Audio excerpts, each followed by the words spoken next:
मेरी आंखों के सामने हजारों की तादाद में, लाखों की तादाद में।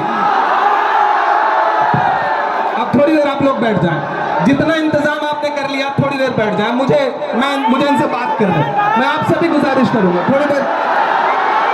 ये सैकड़ों किलोमीटर से आए हुए लोग धूप की शिद्दत में खड़े हैं, तो इनकी मौजूदगी को सलाम। मुझे पता है नया पाने की चाहत में पुराना छूट जाता है,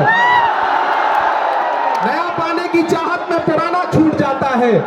तुझे अपनाऊं तो मुझसे जमाना रूठ जाता है। मोहब्बत पढ़ने लिखने में बहुत आसान है, लेकिन मोहब्बत को निभाने में पसीना छूट जाता है। इमारत शरिया के बुलावे पर पूरे बिहार, पूरे बंगाल, पूरे उड़ीसा, पूरे झारखंड के कोने कोने से आए हुए अपने हमउम्र साथियों को, अपने बुजुर्गों को सलाम करता हूं। अगली थोड़ी देर आपसे मुखातिब रहना चाहता हूं। दिल्ली में बैठी हुई सरकार एक बिल लेकर के आई है, वक्फ अमेंडमेंट एक्ट। हमी को कातिल कहेगी दुनिया, हमारा ही कत्लेआम होगा। हमी को कातिल कहेगी दुनिया, हमारा ही कत्लेआम होगा। हमी कुएं खोदते फिरेंगे, हमी पे पानी हराम होगा। हमारे आबाओ अजदाद की दान की हुई जमीनें दिल्ली में बैठी हुई सरकार, दिल्ली का हाकिम लूट करके अपने धन्ना से दोस्तों को देना चाहता है। इसलिए यह बिल लेकर के आया गया है। पूरे मुल्क में इस बिल के खिलाफ एहतजाज हो रहा है। देश की पार्लियामेंट में आपने देखा, हम सारे लोगों ने इस बिल के खिलाफ लगातार लड़ाई लड़ी, लेकिन नंबर उनके पास है, इसलिए यह बिल पास हो गया। अब लड़ाई सड़कों पर लड़नी है। देश की माननीय उच्चतम न्यायालय में, सुप्रीम कोर्ट में यह मुकदमा ऑलरेडी पेंडिंग है, और मुझे पूरा यकीन है कि हमारे देश की सुप्रीम कोर्ट इंसाफ जरूर करेगी।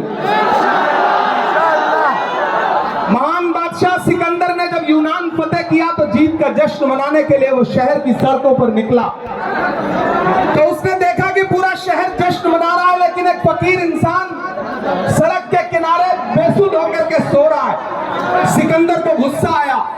सिकंदर अपने घोड़े से उतरा और उस सोते हुए फकीर के पास पहुंच करके गुस्से में उसे जोर की एक लात मारी, और लात मार के कहा कि क्यों रे फकीर, मैंने शहर जीत लिया, शहर जश्न मना रहा है और तू सो रहा है। तो उस फकीर ने उन्नीदी आंखों से सिकंदर की तरफ देखा और देख करके कहा कि शहर फतेह करना बादशाहों का काम है, लेकिन लात मारना गधे का काम है। पिछले 11 साल में इस सरकार ने आवाम को सिर्फ और सिर्फ लात मारने का काम किया है। और अब ये बिल लेकर के आए हैं, और उन्हें लगता है कि आप खामोशी के साथ उनके हर जुल्म और सितम को बर्दाश्त कर लेंगे। हमें पता है नहीं करेंगे, नहीं करेंगे ना, नहीं करेंगे ना। आपकी यहाँ मौजूदगी इस बात की गवाह है। मुझे पता है धूप बहुत ज्यादा है, इसलिए हजारों की तादाद में लोग दरख्तों के नीचे किनारे बैठे हुए हैं, वो बीच में नहीं आए। लेकिन फिर भी आज पूरा पटना, पूरा बिहार जाम हो चुका है। लोग लाखों की तादाद में घर से निकल करके आए हैं। मैं सलाम करता हूं आपकी जिंदा दिली को, आपकी मोहब्बत को। फैसल रहमानी साहब के एक बुलावे पर मैं उनको भी सलाम कर रहा हूं। ये जो नई नस्ल है, ये पानी की तरह बह रही है। मैं इस नई नस्ल के बहने को भी सलाम करता हूं। करनी है, बस इतना कहना है कि नहीं, ऐसा नहीं होगा, कभी ऐसा नहीं होगा, कभी ईमान का कुरान का सौदा नहीं होगा। बिहार वालों बताना, दिल्ली तक अपनी आवाज पहुंचाना कि नहीं, ऐसा नहीं होगा, कभी ऐसा नहीं होगा, कभी ईमान का कुरान का सौदा नहीं होगा। हमें तुम कत्ल कर दो शौक से मंजूर है, लेकिन शरीयत पे किसी मुद्दे पे समझौता नहीं। एक आखिरी बात आपसे कह रहा हूं साथियों, एक चीज ध्यान में बिठा के रखना, और बीच में जाइए कि अगर ये बिल लोकसभा में आया इसकी हिमायत में अगर 250 से ज्यादा वोट पड़े, 288 वोट पड़े, तो इस बिल की मुखालफत में लोकसभा में 232 वोट पड़े। लोकसभा में मुसलमान सांसद सिर्फ 24 हैं, तो 200 से ज्यादा इस देश के हिंदू भाई, दलित भाई, सिख भाई, ईसाई भाई जो मेंबर ऑफ पार्लियामेंट हैं, वो लोकसभा में रात के 3:30 बजे तक इस बिल के खिलाफ वोट कर रहे थे और आपसे कह रहे थे कि हम आपके साथ खड़े हैं। ये है इस बिल की गंगा जमुनी तहजीब। ये तो लहराता हुआ तिरंगा है। इस तिरंगे में जो आपका रंग है और जो उसके ऊपर अमन का रंग है, भाईचारे का रंग है, उसके ऊपर भी जो रंग है, ये तीनों रंग मिलके कह रहे हैं कि ये मुल्क नरेंद्र मोदी जी की जागीर नहीं है, ये मुल्क हर इंसान का है। और हम अपने आबाओ अजदाद की जमीनों को बचाने के लिए, खानगाहों को बचाने के लिए, इबादत गाहों को बचाने के लिए, कब्रिस्तानों को बचाने के लिए जो कुर्बानी जरूरी होगी वो कुर्बानी देंगे। हम सड़कों पर बैठेंगे।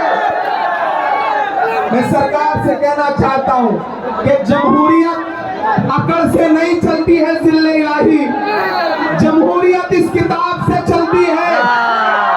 ये जो संविधान है जिसे डॉक्टर बाबा साहब अंबेडकर ने अपने खून पसीने से लिखा था, इस किताब से मुल्क चलेगा, किसी की अकड़ और जिद से नहीं चलेगा। नरेंद्र मोदी जी, आपको ये समझना पड़ेगा कि आप हमारी हिमायत में जो बिल लेके आए हैं, हमें पता है वो हमारी हिमायत नहीं बल्कि हमें बर्बादी का सामान लेकर के आए हैं। आपकी साजिश हम समझते हैं, आपकी मंशा हम समझते हैं और हम इस बिल के खिलाफ खड़े हैं। आज यहाँ पटना के ऐतिहासिक गांधी मैदान में बस इतना कह के जा रहा हूँ, वक्त बहुत कम है, बोलने वाले बहुत ज्यादा हैं। बस इतना कह के जा रहा हूँ कि हम आतिशे सोजा में भी हक बात कहेंगे, कुंदन की तरह दहर में ताबिंदा रहेंगे।